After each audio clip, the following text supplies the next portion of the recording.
see this gentleman over at the back here? This is Chapman.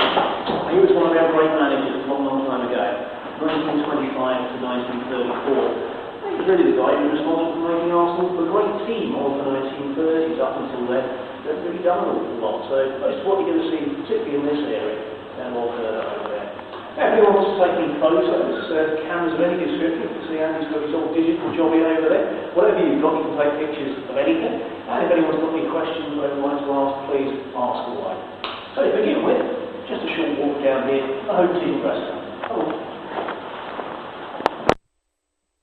Home team dressing room, and it is quite small, you're probably thinking, and you're quite right, it is. It was built in 1936, a long time ago, and back then you didn't have any substitutes, so with only 11 players, I suppose they had quite a bit of room. The problem now is the Champions League, you've got 18 of them trying to squeeze in here, so you can imagine it's getting a little bit squashed.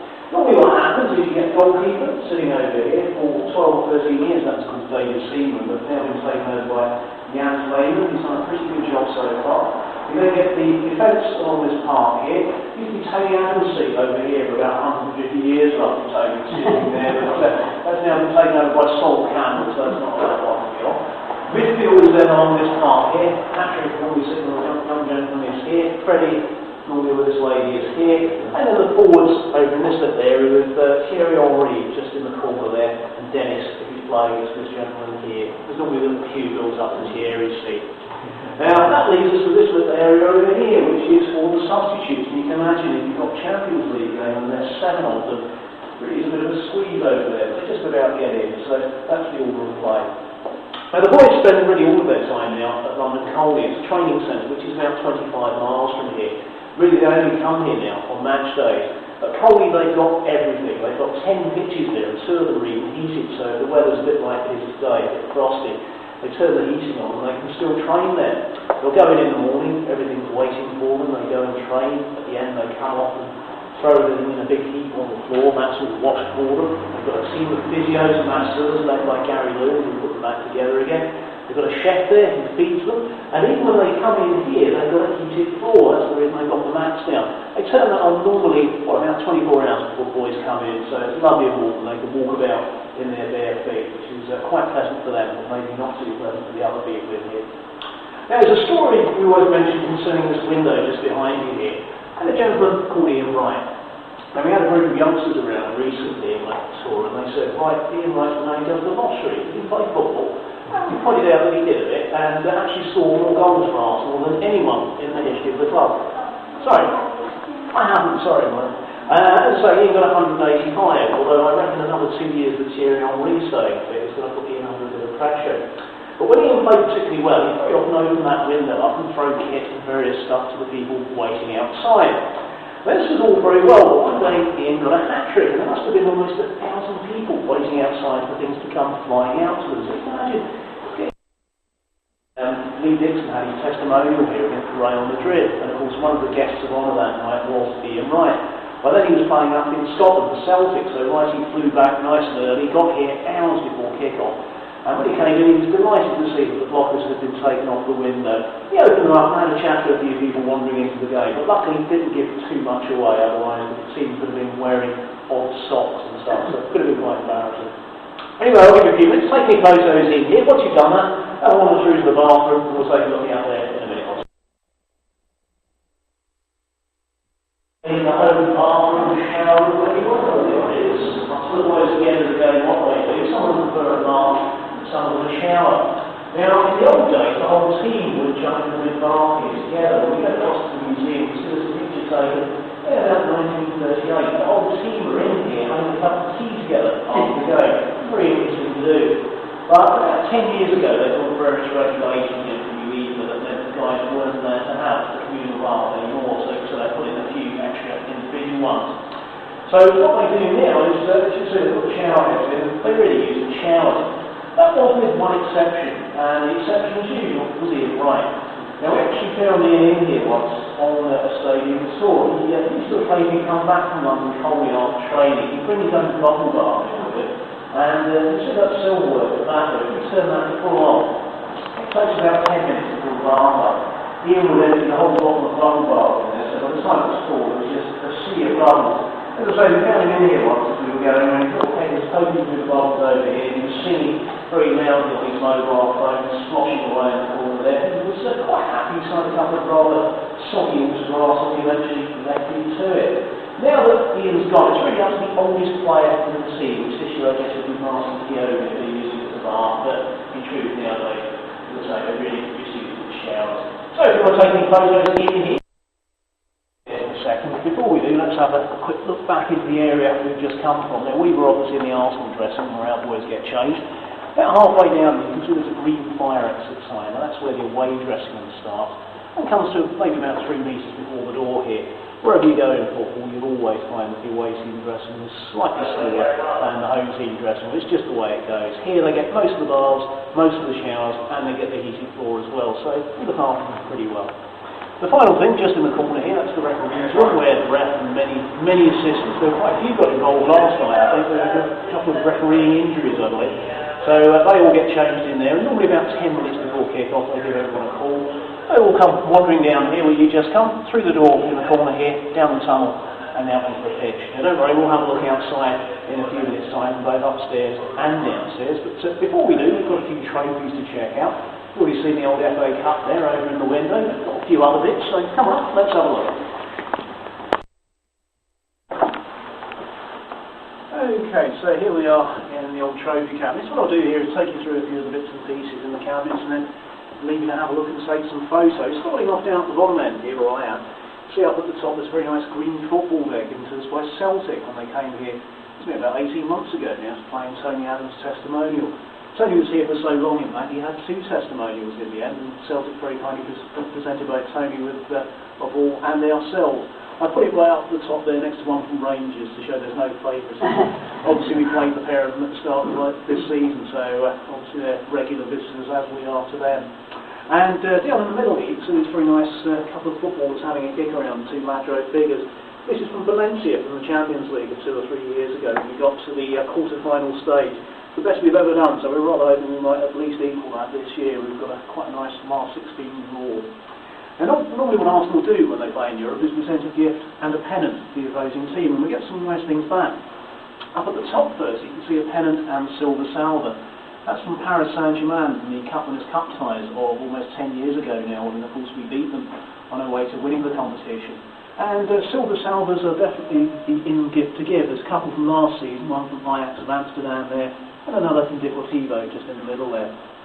Now, you saw the real FA Cup downstairs. I reckon there's got to be about 2 or 3 of those knocking around, because there was one on the telly the other week while that was sitting in the window, but that's the one we were presented with anyway. But what you actually get for winning the Cup, because of course you have to give it back in April time, is that. It's about the size of my old Subbuteo models, but it is solid silver. But you'll see quite a few of those dotted around the stadium. We've been pretty successful in the FA Cup over the last few years, but you literally just get a miniature. Now, in the next couple of cabinets here, firstly we've got 2 manuscripts from the FA. The one on the left is for Arsenal's first double. That was in '71. We didn't actually get one for the second or third double, so I guess they maybe stopped doing them now. And on the right for our centenary back in 1986, you can see listed there all the trophies we'd won up until then, plus also the internationals who played for us in those days, of course, really just home internationals. And in the last case, there are a couple of things I'll mention. Firstly, the old football. Now, it's very different to the footballs that are used now in 2 major respects. The first one is that once everything was put inside, they used to tie it up with laces, and you can see where the laces used to go. Now, if you managed to head the ball where the laces were, pretty painful, and if you really got it wrong, you'd sometimes cut your head open, so that really wasn't much fun. The other problem was that footballs then weren't treated. Okay guys, I won't over-elaborate out here. You can hear our cleaners using their noisy machines this morning, but I'm sure this is the director's box. If you're looking towards the pitch, Arsenal directors sit on the right-hand side here. The away directors normally in the front 2 or 3 rows here on the left. And if we get the international coaches, Sven has almost got a season ticket here. He normally sits down here somewhere in the centre. Now the stadium as it is at the moment, 38,500 all-seat capacity. It's been this way now for almost 10 years since the Taylor report put the seats in. In the old days we used to get a few more people in here. The biggest crowd we ever had was 73,000, but that was a long, long time ago, back in the 30s. Of course in those days most people stood up. Our latest plan is to move to a new site, a new stadium. Will be about 800 metres behind the West Stand. just on the other side of the railway tracks, and if you haven't had a chance to have a look at the plans downstairs, don't worry, I'll take you through in a little more detail when we go downstairs and have a look at the plan in the hall in a few minutes time, where it hopefully won't be quite as noisy as it is out here.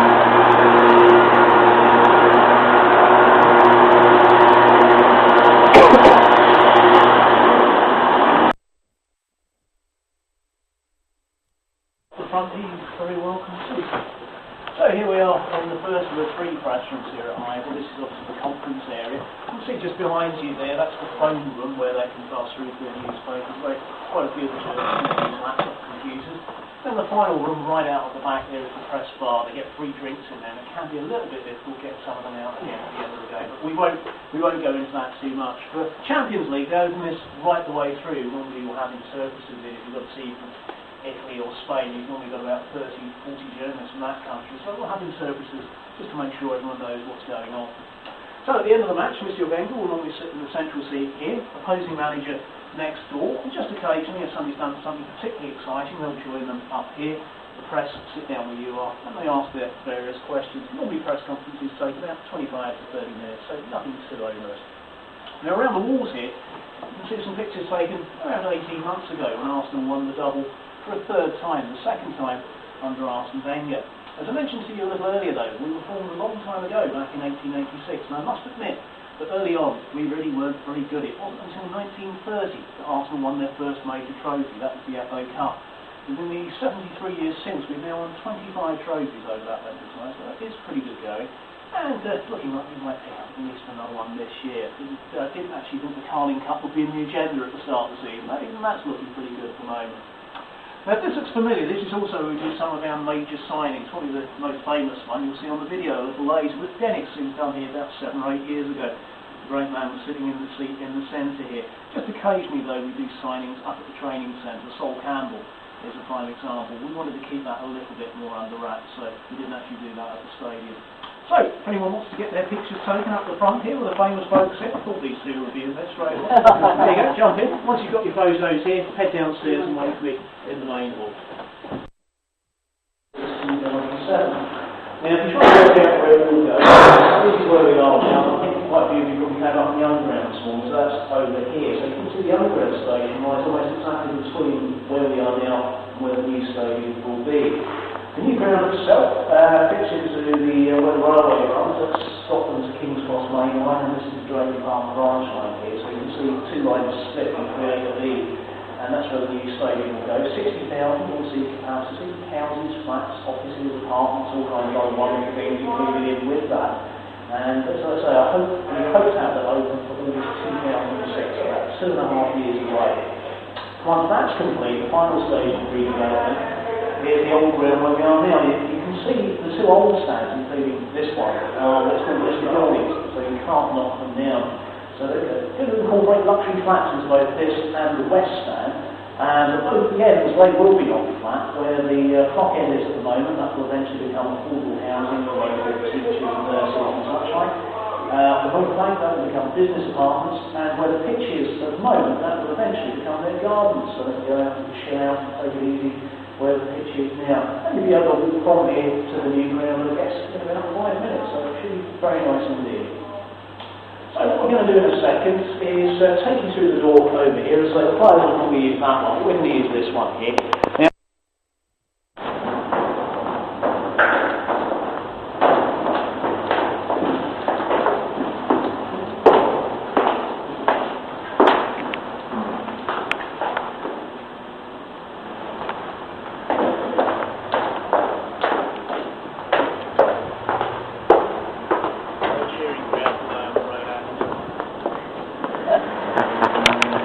okay, so here we are at the track side. If you're looking back to the Strand Tie out, the Arsenal dugout, you can see there are really just seats there. They're on the left, the away team on the right.